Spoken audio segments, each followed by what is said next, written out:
Hi friends, എല്ലാവർക്കും നമസ്കാരം. ഇന്ന് നമ്മൾ ചോറിൻ്റെയും അതുപോലെ പൊറോട്ട, ചപ്പാത്തി അതിൻ്റെയൊക്കെ കൂടെ കഴിക്കാവുന്ന നാടൻ രീതിയിലുള്ള നല്ല ടേസ്റ്റി ആയിട്ടുള്ളൊരു ചെമ്മീൻ കറിയുടെ റെസിപ്പി ആട്ടോ കാണിക്കുന്നത്. അപ്പോൾ ആദ്യം നമുക്കതിന് വേണ്ടിയിട്ടുള്ളൊരു അരപ്പ് റെഡിയാക്കി എടുക്കണം.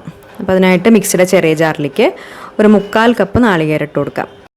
പിന്നെ അതിൻ്റെ കൂടെ തന്നെ 2 ചെറിയ ഉള്ളിയും ചേർത്ത് കൊടുത്തിട്ട്, ചെറിയ ഉള്ളി 2ആയിട്ടൊന്ന് കട്ട് ചെയ്തിട്ടാണ് ചേർത്തിരിക്കുന്നത്. പിന്നെ കുറച്ച് വെള്ളവും ചേർത്തിട്ട് ആ നാളികേരം നന്നായിട്ട് അരച്ചെടുക്കുക. ഇതുപോലെ നല്ല ഫൈനായിട്ടൊന്ന് അരച്ചെടുത്തതിന് ശേഷം അതൊരു സൈഡിലേക്ക് മാറ്റി വയ്ക്കാം. ഇനി ഒരു മൺചട്ടി അടുപ്പത്ത് വെച്ചിട്ട് അതിലേക്ക് കുറച്ച് വെളിച്ചെണ്ണ ഒഴിച്ചു കൊടുക്കാം. എണ്ണ നന്നായിട്ട് ചൂടായി കഴിയുമ്പോൾ ആദ്യം അതിലേക്ക് ഒരു 1/4 ടീസ്പൂൺ ഉലുവ ചേർത്ത് കൊടുത്തിട്ട് ആ ഉലുവ നന്നായിട്ടൊന്ന് മൂപ്പിച്ചെടുക്കാം. ഉലുവ അതുപോലെ നന്നായിട്ട് മൂത്ത് കഴിയുമ്പോൾ പിന്നെ അതിലേക്ക് നമുക്ക് ഒരു 5 ചെറിയ ഉള്ളി ചതച്ചതും, ഒരു 4 വെളുത്തുള്ളി ചതച്ചതും, പിന്നെ ഒരു ചെറിയ കഷ്ണം ഇഞ്ചി ചതച്ചതും, 2 പച്ചമുളക് നടുകെ കീറിയതും, പിന്നെ കുറച്ച് കറിവേപ്പിലും ചേർത്ത് കൊടുത്തിട്ട് അതെല്ലാം കൂടിയിട്ട് നന്നായിട്ടൊന്ന് വഴറ്റിയെടുക്കാം. അപ്പോൾ ഈ ചെറിയ ഉള്ളിക്ക് പകരം വേണമെങ്കിൽ നമുക്ക് സവാള വേണമെങ്കിലും ചേർത്ത് കൊടുക്കാം. അപ്പോൾ ഒരു ചെറിയ സവാളയുടെ പകുതി ഭാഗമൊന്ന് ചതച്ചിട്ട് ചേർത്താൽ മതി. എന്നിട്ട് വെളുത്തുള്ളിയുടെയും ഇഞ്ചിയുടെയും പച്ചമണമൊക്കെ മാറി ഉള്ളി ഇതുപോലെ നന്നായിട്ടൊന്ന് വഴന്ന് കഴിഞ്ഞാൽ പിന്നെ അതിലേക്ക് നമുക്ക് ആവശ്യത്തിനുള്ള പൊടികൾ ചേർത്ത് കൊടുക്കാം.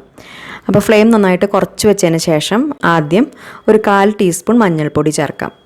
പിന്നെ 1 ടേബിൾ സ്പൂൺ മുളക് പൊടിയും, 1 ടീസ്പൂൺ മല്ലിപ്പൊടിയും, പിന്നെ ഒരു 1/4 ടീസ്പൂൺ പെരിഞ്ജീരകപ്പൊടിയും ചേർത്ത് കൊടുക്കാം. അപ്പോൾ മുളക് പൊടി നമ്മുടെ എരിവിനനുസരിച്ച് ചേർക്കുക. എന്നിട്ട് ആ പൊടികളിലെ പച്ചമണമൊക്കെ നന്നായിട്ടൊന്ന് മാറിക്കഴിയുമ്പോൾ അതിലേക്ക് നമുക്ക് ഒരു ചെറിയ തക്കാളി ഇതുപോലെ ഒന്ന് കഷ്ണങ്ങളാക്കി ചേർത്ത് കൊടുത്തിട്ട് അതും നന്നായിട്ടൊന്ന് വഴറ്റിയെടുക്കാം. ഇപ്പോൾ തക്കാളി ഇതുപോലെ നന്നായിട്ട് വഴന്നു വന്നിട്ടുണ്ട്. ഇനി അതിലേക്ക് നമുക്ക് പുളിയാണ് ചേർത്ത് കൊടുക്കേണ്ടത്. അപ്പോൾ ഒരു നെല്ലിക്ക വലുപ്പത്തിലുള്ള പുളി കുറച്ച് വെള്ളത്തിൽ, അതായത് ഏകദേശം 1 കപ്പ് വെള്ളത്തിലൊന്ന് പിഴിഞ്ഞെടുത്തിട്ടുണ്ട്, അത് ചേർത്ത് കൊടുക്കാം. അപ്പോൾ നമ്മളിപ്പോൾ വാളംപുളിയാണ് ചേർത്തിരിക്കുന്നത്. അതിന് പകരം വേണമെങ്കിൽ കുടംപുളി ചേർത്ത് കൊടുത്താലും മതി. അതിനുശേഷം മീൻകറിയിലേക്ക് ആവശ്യത്തിനുള്ള ഉപ്പും ചേർത്ത് കൊടുത്തിട്ട് ആ പുളി നന്നായിട്ടൊന്ന് തിളപ്പിച്ചെടുക്കുക. പുളി ഇതുപോലെ നന്നായിട്ട് തിളച്ച് കഴിയുമ്പോൾ പിന്നെ അതിലേക്ക് നമുക്ക് ചെമ്മീൻ ചേർത്ത് കൊടുക്കാം. അപ്പോൾ ഇതിന് വേണ്ടിയിട്ട് നമ്മൾ 200 ഗ്രാം ചെമ്മീനാണ് എടുത്തിട്ടുള്ളത്. ക്ലീൻ ചെയ്തതിന് ശേഷം 200 ഗ്രാമാണ് ഉണ്ടായിരുന്നത്.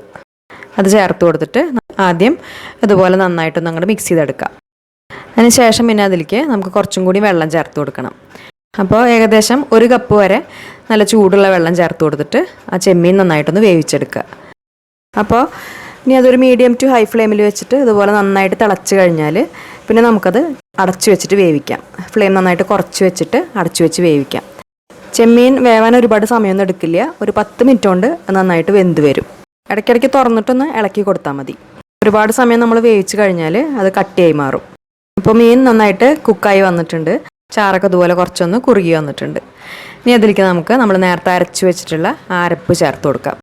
അരപ്പ് ചേർത്ത് കഴിഞ്ഞാൽ കറിയിൽ വെള്ളത്തിൻ്റെ അളവ് നോക്കുക, അതുപോലെ തന്നെ ഉപ്പും നോക്കുക. നോക്കിയിട്ട് ആവശ്യമാണെങ്കിൽ വീണ്ടും ചേർത്ത് കൊടുക്കണം. എന്നിട്ട് പിന്നെ അത് ഒരു മീഡിയം ഫ്ലെയിമിൽ വെച്ചിട്ട് അരപ്പിൻ്റെ ആ ഒരു പച്ചമണം മാറുന്നവരെ നന്നായിട്ടൊന്ന് തിളപ്പിച്ചെടുക്കാം. ഒരു 3-4 മിനിറ്റൊക്കെ ഒന്ന് തിളപ്പിച്ചെടുത്താൽ മതി. അരപ്പ് ചേർത്തതിന് ശേഷം അത് ഒരുപാട് നേരം തിളപ്പിച്ച് കഴിഞ്ഞാൽ കറിയുടെ കറക്റ്റായിട്ട് ടേസ്റ്റ് കിട്ടില്ല. അപ്പോൾ അത് ഇതുപോലെ ജസ്റ്റ് ഒന്ന് അങ്ങോട്ട് തിളച്ച് കഴിഞ്ഞാൽ പിന്നെ നമുക്ക് ഫ്ലെയിം ഓഫ് ചെയ്യാം. പിന്നെ ചട്ടിയുടെ ചൂടിലിരുന്നിട്ട് അത് കുറച്ച് സമയം കൂടി ഒന്ന് തിളച്ചോളും. അതിന് ശേഷം പിന്നെ അതിലേക്ക് നമുക്ക് കുറച്ച് കറിവേപ്പില ഇട്ട് കൊടുക്കാം. ഇപ്പോൾ നമ്മുടെ ചെമ്മീൻ കറി ഏകദേശം റെഡി ആയിട്ടുണ്ട്. ഇനി അതിലേക്ക് നമുക്ക് കുറച്ച് ചെറിയ ഉള്ളിയും കറിവേപ്പിലയും ഒന്ന് മൂപ്പിച്ച് ചേർക്കുകയാണ് വേണ്ടത്.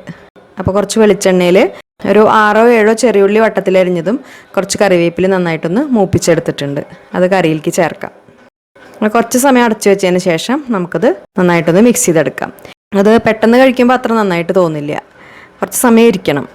ചോറിൻ്റെ കൂടിയും പൊറോട്ട അതുപോലെ ചപ്പാത്തി അതിൻ്റെയൊക്കെ കൂടെ കഴിക്കാനും അത് നല്ല ടേസ്റ്റാണ്. അപ്പോൾ ഈ ഒരു ചെമ്മീൻ കറിയുടെ റെസിപ്പി എല്ലാവർക്കും ഇഷ്ടമായി എന്ന് വിചാരിക്കുന്നു. ഈ രീതിയിൽ ചെയ്യാത്തവരുണ്ടെങ്കിൽ എന്തായാലും ഒന്ന് ഉണ്ടാക്കി നോക്കുക. എന്നിട്ട് ഫീഡ്ബാക്സൊക്കെ മറക്കാതെ അറിയിക്കുക. പിന്നെ വീഡിയോ നിങ്ങൾക്ക് ഇഷ്ടപ്പെട്ടാൽ ലൈക്ക് ചെയ്യുക, ഷെയർ ചെയ്യുക, അതുപോലെ ചാനൽ സബ്സ്ക്രൈബ് ചെയ്യുക. നല്ലൊരു റെസിപ്പി വീഡിയോ ആയിട്ട് ഇനി വീണ്ടും കാണാം. താങ്ക്